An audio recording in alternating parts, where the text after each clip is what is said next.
ओम गजाननं भूतगणादिसेवितं कपितजम्बूफलचारुभक्षणम् उमासुतं शोकविनाशकारकं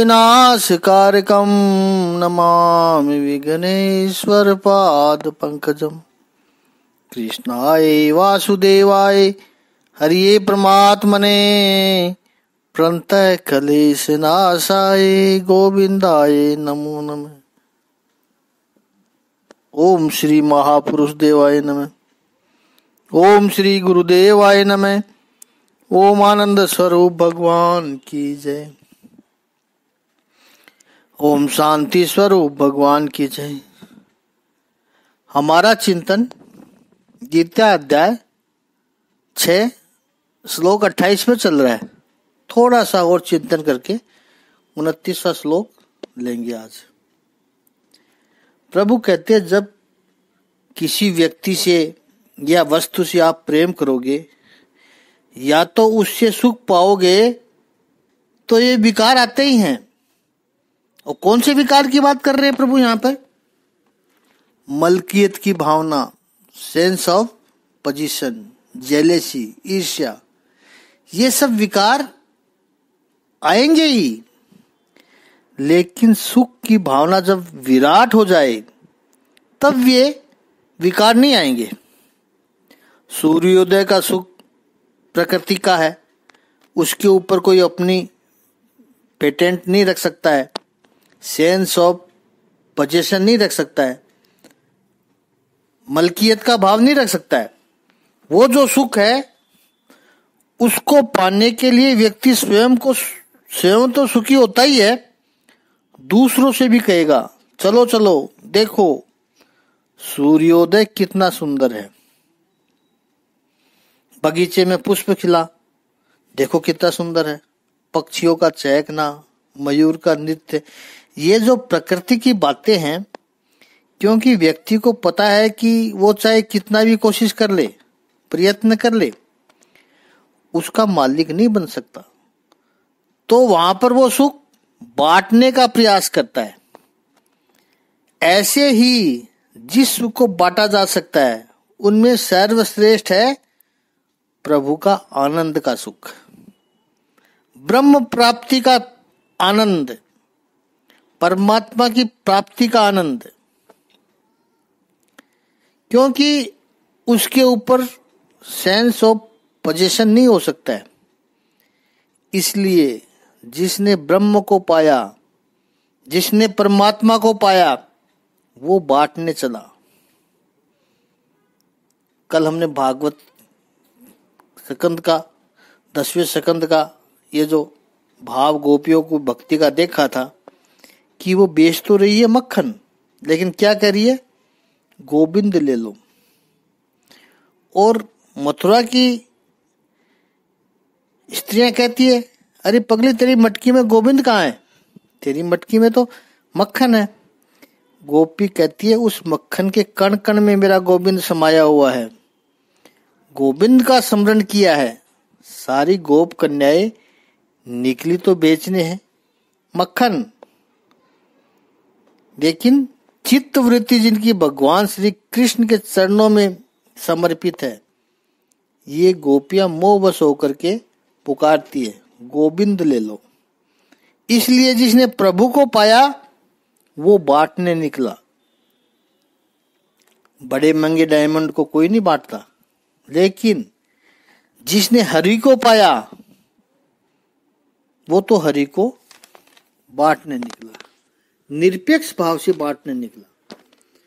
अब ये जो बांटने का सुख है वही अत्यंतम सुख मसनुते, ये कहा है प्रभु ने।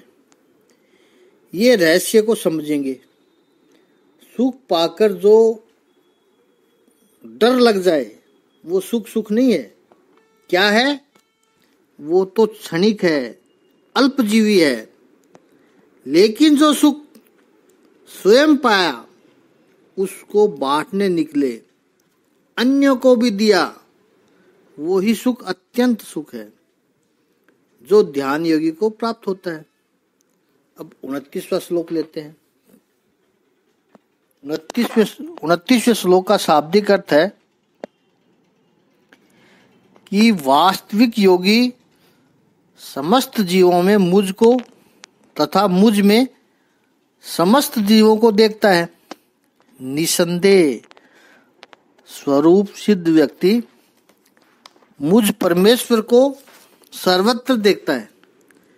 सर्वभूत स्तम आत्मानं सर्वभूतानि चात्मनि इच्छिते योग युक्तात्मा सर्वत्र समदर्शन है।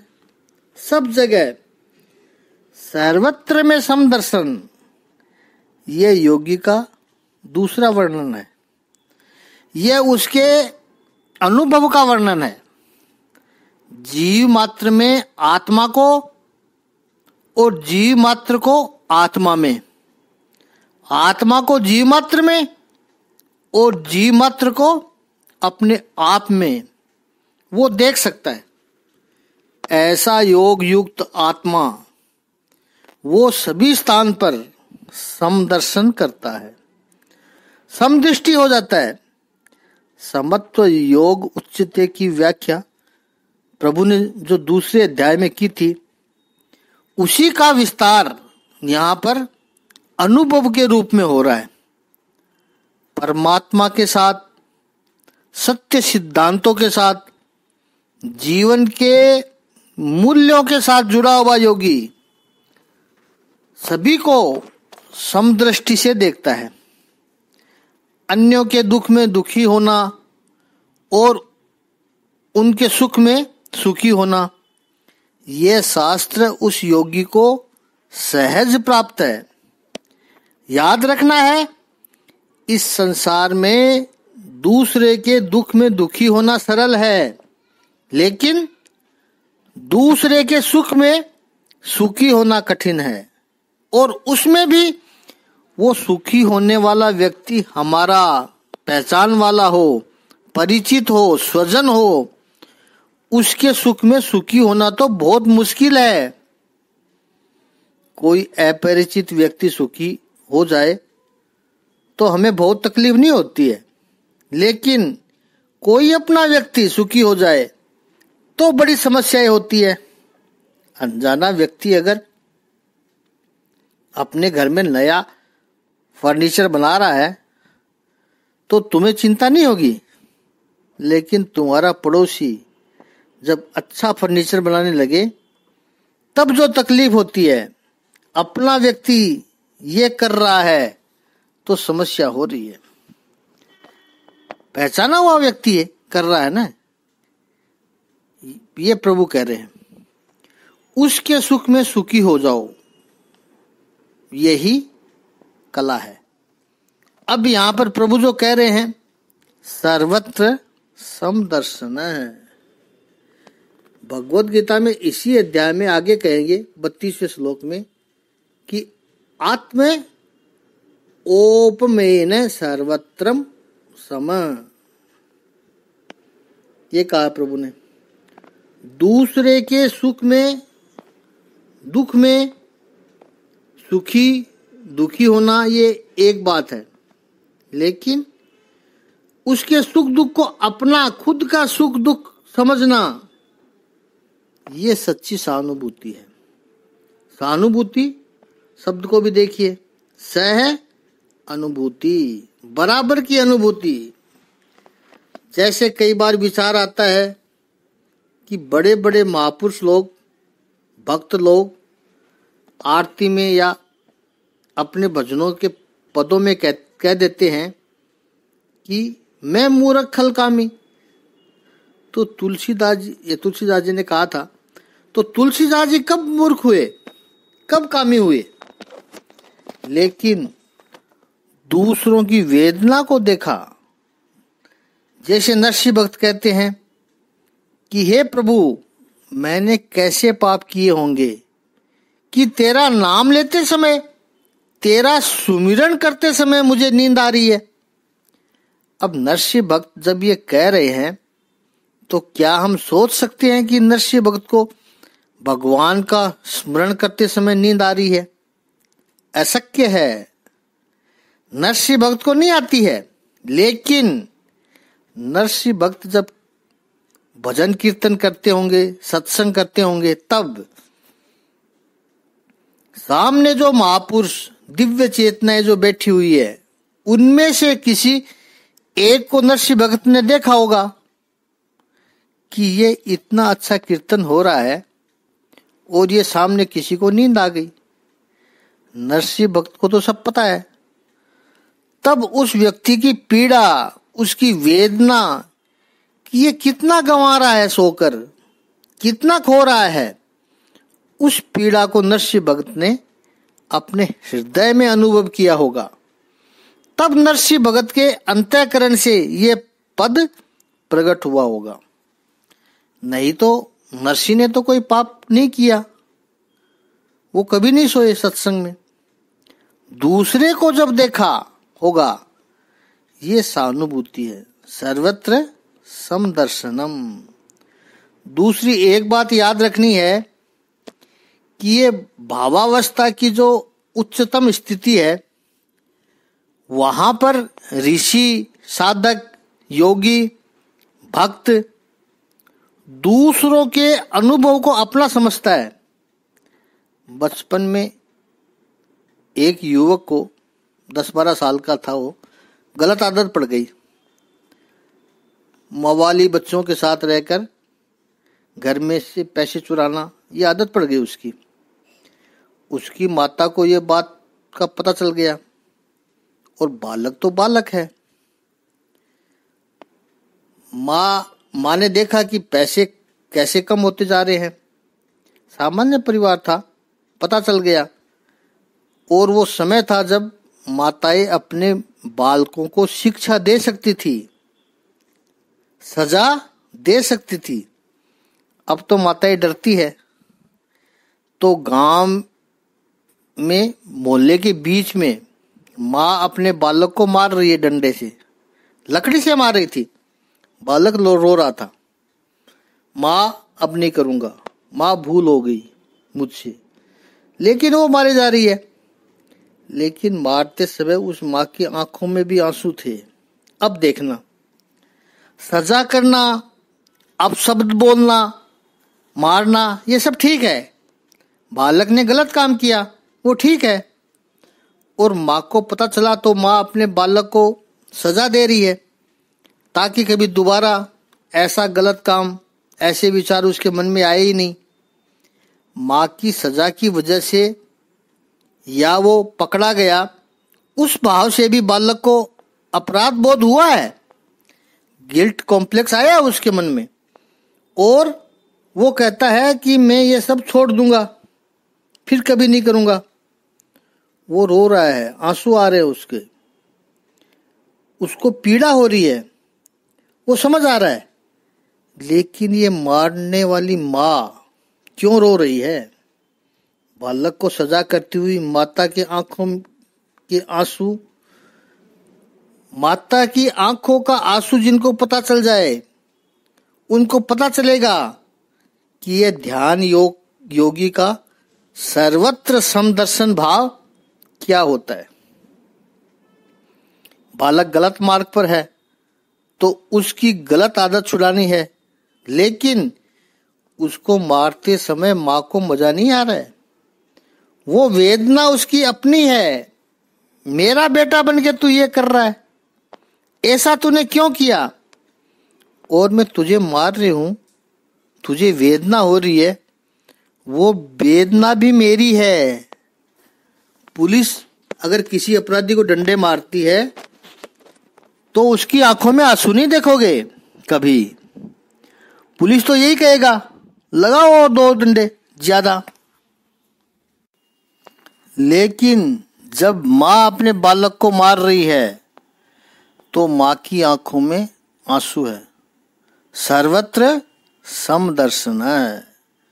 दूसरे की पीड़ा को अपनी पीड़ा समझना, यह योग है। समदर्शन का अर्थ समवर्तन नहीं है। नामदेव महाराज जब बाजरे की रोटी बना रहे थे, कुत्ता लेकर भागा, घी का पात्र लेकर नामदेव जी पीछे भागे, लोग समझ नहीं पाए। अरे कुत्ता एक रोटी लेके गया है तो ले जाने दो, उससे क्या फर्क पड़ता है। नामदेव जी कुत्ते के समीप गए और कहा, सूखी रोटी मत खाइए, ये घी लगाकर खाइए, सर्वत्र समदर्शनम। ये साधक है। अब 30वां श्लोक लेते हैं।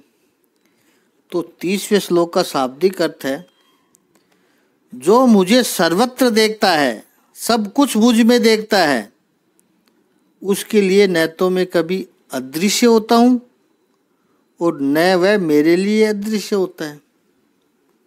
समभाव की जब बात आती है तो इस श्लोक में भी यही है।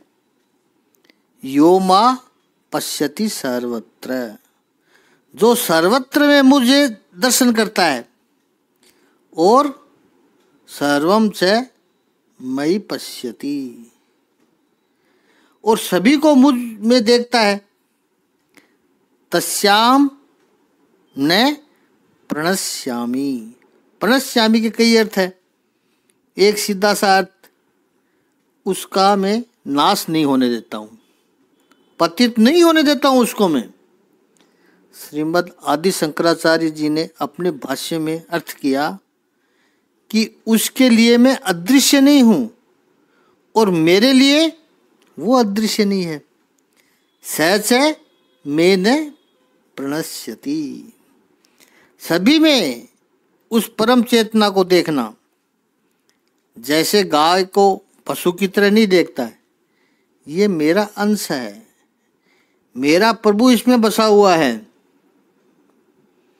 ऐसे व्यक्तियों के लिए भगवान कहते हैं, उनके लिए मैं अदृश्य हूं ही नहीं। जो लोग ऐसा पूछते हैं कि भगवान कहाँ है भगवान, तो उसे यही पूछना कि तुम्हें अपने अंदर भगवान दिखाई देते हैं। जो स्वयं में परमात्मा का दर्शन नहीं कर सकता, वो मंदिर में जाकर प्रभु का दर्शन क्या करेगा। सर्वत्र प्रभु दर्शन। ईश्वर स्थानिक नहीं हो सकता है, ईश्वर को आप मर्यादित नहीं कर सकते हैं। और जितने जितने लोग धर्म के नाम पर ईश्वर को मर्यादित करने गए कि इसी मंदिर में, हमारे वाले मंदिर में ही है भगवान, अन्यत्र नहीं है, यही स्वरूप है, बाकी सब अलग है। इन लोगों ने धर्म को बहुत नुकसान पहुंचाया, लेकिन अपने आप का भी नुकसान बहुत कर रहे हैं। सर्वत्र प्रभु दर्शनम। ऐसा कौन सा स्थान है जहाँ पर प्रभु नहीं है। स्वामी विवेकानंद किसी प्रदेश की यूनिवर्सिटी में प्रवचन देने गए। वहाँ ब्लैक बोर्ड पर कुछ लोगों ने शरारत करके लिखा था, गॉड इज नोवेयर। और स्वामी जी, वो तो भगवान के ऊपर ही बात करनी थी उनको, तो यही विषय था भगवान का ही। स्वामी जी इतने विलक्षण व्यक्तित्व। उन्होंने कहा वहाँ जाकर उनके सामने कि आज मुझे जिस मुद्दे पर बात करनी थी, उसी को आज आप में से किसी व्यक्ति ने मेरी मदद की है, लिख दिया है, ये लिख दिया है, लेकिन उसने जल्दबाजी में थोड़ी सी भूल कर दी। ये वेर का जो डब्लू है वो उसने अलग लिख दिया जल्दबाजी में, डब्लू को उठाकर नो के साथ लगा दिया, तो सेंटेंस बना गॉड इज नाउ हियर। ईश्वर इसी समय यहाँ पर है, सर्वत्र है ईश्वर। उस योगी के लिए प्रभु हमेशा उपस्थित है, कहीं नहीं जाता है वो, उसके लिए हमेशा उसकी रक्षा करता है। जैसे आगे के श्लोक में प्रभु कहेंगे कि उसको मैं पतित नहीं होने देता हूँ, उसका नाश नहीं होने देता हूँ। साधु संत के तुम रखवारे, असुर निकंदन राम दुलारे। एक दृष्टांत से समझे, सत्य घटना है। बनारस में आज भी कबीर चौराहा है, आप देख सकते हो। एक स्थान है, 500 साल पहले वो स्थान नगर से बाहर था, क्योंकि कबीर जुलाहा बनकर बुनकर थे, तो उस समय ये लोग नगर से बाहर रहते थे। अब तो वो पूरा डेवलप एरिया हो गया, कबीर चौराहा। कबीर जी वहाँ रहते थे, छोटी सी झोपड़ी उनकी, और पास में एक बड़ा मकान था। जो बनारस की उस समय की मशहूर नर्तकी थी, वारांगना थी। अब शाम हो जाए तो कबीरदास जी अपना कामकाज पूरा करके जो चद्दर बेचने जाते थे, वो लौट कर आते। उनके 2-3 मित्र और आ जाते, भक्तगण, और वे सब मिलकर भगवान का भजन करते, कीर्तन करते। और शाम का समय हो जाए तो बराबर वाले मकान में जो नर्तकी थी, उसका भी व्यवसाय का समय शुरू होता है। उसके भी दीवाने लोग आते, गाना बजाना, नाचना, मदहोश वातावरण, ये सब शुरू होता। उस नर्तकी का एक यार बन गया। नर्तकी को उससे कोई खास लगाव नहीं था, लेकिन वो व्यक्ति उसके रूप के पीछे, उसके गाने के पीछे, उसके नाचने के पीछे पागल हो गया, और बार बार कहता है कि मेरे साथ तुम ब्याह कर लो, मेरे साथ ब्याह कर लो। नर्तकी के तो बहुत दीवाने थे। He was just one of the many client. उसके बहुत सारे ग्राहकों में से वो एक था। नर्तकी कोई विवाह करना, शादी करना, उसमें इंटरेस्ट नहीं था। उसको तो अपना धंधा चलाना था। एक दिन ऐसा हुआ कि वो व्यक्ति नशे में चूर रहा होगा। उसने कहा कि मैं तुम्हें कितने समय से कह रहा हूँ मेरे साथ ब्याह कर लो, तुम मानती नहीं हो मेरी बात को। क्या चाहिए तुम्हें? जो चाहिए बोल दो, ला दूंगा। उस समय नर्तकी के मन में पता नहीं क्या आया। उसने कहा बाकी तो तुम सब दे दोगे मुझे, लेकिन एक परेशानी मिटा दो मेरी। वो बोला क्या? बोलो। मैं तुम्हारा यार हूँ, जो कहोगी वो परेशानी मिटा दूंगा।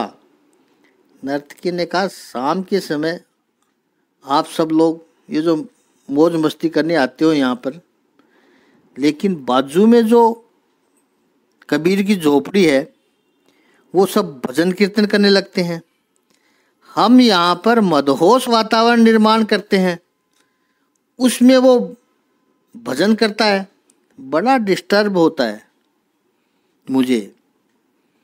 जो एटमॉस्फेयर बनना चाहिए वो बन नहीं रहा है उसके भजन के चलते। तो वो यहाँ न रहे, ऐसा कुछ कर दो। उसने कहा बस इतनी सी बात है। अरे तेरा यार हूँ, तेरे पीछे पागल हूँ, तेरा दीवाना हूँ, कुछ भी कर दूंगा तेरे लिए। ऐसे नशे में वो उठा, मसाल थी उसको हाथ में लिया, और जा कर के उसने कबीर की झोपड़ी में आग लगा दी। अब घास फूस की झोपड़ी, छोटी सी कुटिया भड़बड़ करके जलने लगी। कबीर जी अपने मित्रों के साथ भजन कर रहे थे, बाहर आए। उन्होंने कहा संत की कुटिया में आग, ठीक है, प्रभु की मर्जी। ऐसे ही सामने वाले पेड़ के नीचे बैठकर कहते हैं यहाँ आ जाओ सब लोग, यहाँ बैठ के भजन करेंगे, हमें क्या फर्क पड़ता है। तो वहाँ भजन शुरू कर दिया और झोपड़ी जल रही है। कबीर जी ने तो कह दिया जैसी प्रभु की मर्जी, लेकिन भगवान को थोड़े ही अच्छा लगेगा कि बिना किसी गुनाह के, बिना किसी दोष के मेरे ऐसे भक्त को परेशान किया जाए। पवन पुत्र वायु ने अपनी दिशा बदल दी। जो आग जल रही थी तो ऐसी हवा चली कि आग की लपटें नर्तकी के मकान की ओर, और मकान ने भी आग पकड़ ली। अब वो तो बड़ा मकान जलने लगा धू धू करके, वो भी बाहर आ गई, नर्तकी भी। और कबीर जी पेड़ के नीचे बैठकर भजन कर रहे हैं। नर्तकी ने आकर कबीर जी से पूछा, कबीर ये क्या हो रहा है? कबीर कहते, प्रणकुटी जल रही है।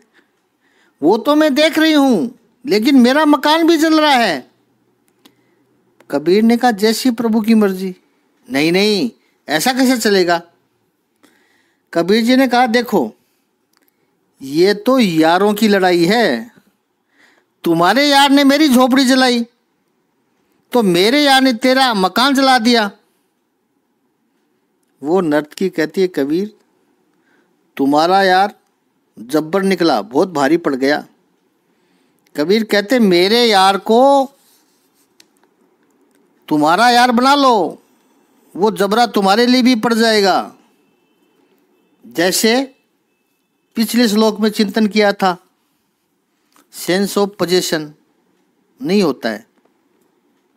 कोई स्त्री से आकर दूसरी स्त्री कहे कि तुम्हारा पति बहुत अच्छा है, तो महिला कहे ठीक है ले लो आधा, कभी नहीं कहेगी वो ऐसा। लेकिन भक्ति मार्ग में किसी भक्त के पास जाकर कहो कि ओहो तुम्हारे ऊपर प्रभु की कितनी कृपा है, भक्त कहेगा मैं तो प्रार्थना करूं कि तुम पर भी प्रभु की कृपा हो। अपना लो उसे, बना लो अपना। सर्वत्र समदर्शनम। जिसके पास ये सर्वत्र समदर्शन करने की भावना आ गई, भगवान कहते हैं मैं उसके लिए कभी अदृश्य हुई नहीं, न उसके लिए कभी दूर हूं मैं, और न वो भक्त मेरे लिए कभी दूर है। अब 31वां श्लोक लेते हैं। 31वें श्लोक का शाब्दिक अर्थ है कि जो योगी मुझे तथा परमात्मा को अभिन्न जानते हैं, एक ही जानते हैं, एक ही जानते हुए परमात्मा की भक्ति पूर्वक सेवा करता है, वह हर प्रकार से मुझ में सदैव स्थित रहता है। यहाँ भगवान एक कदम और आगे बढ़ के कह रहे हैं, सर्वभूत स्थितम मामय। जो सभी प्राणियों में, उनकी चेतना में मुझ परमात्मा को और एकत्व भजती, सब में मेरा ही दर्शन करता है। सर्वता वर्तमानोपि स योगी मयि वर्तते। वो किसी के साथ भी कोई व्यवहार कर रहा हो, वो मुझसे ही वर्तन कर रहा है। वो योगी जानता है कि ये सब अलग अलग है, सांप बिच्छू कुत्ता जो भी है, लेकिन इन सब में आंतरिक सत्ता तो प्रभु की ही है।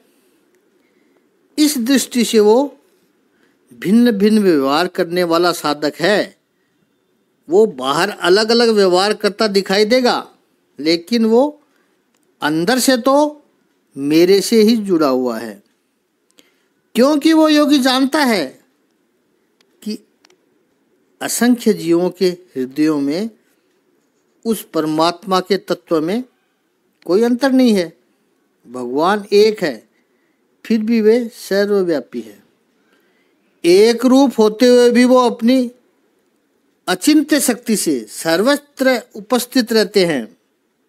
प्रभु कह रहे ऐसा योगी सदैव मुझ में ही स्थिर रहता है।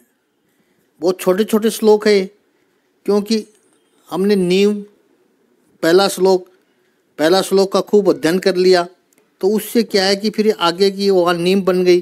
अब ये छोटे छोटे श्लोक बहुत आसानी से समझ में आ जाते हैं।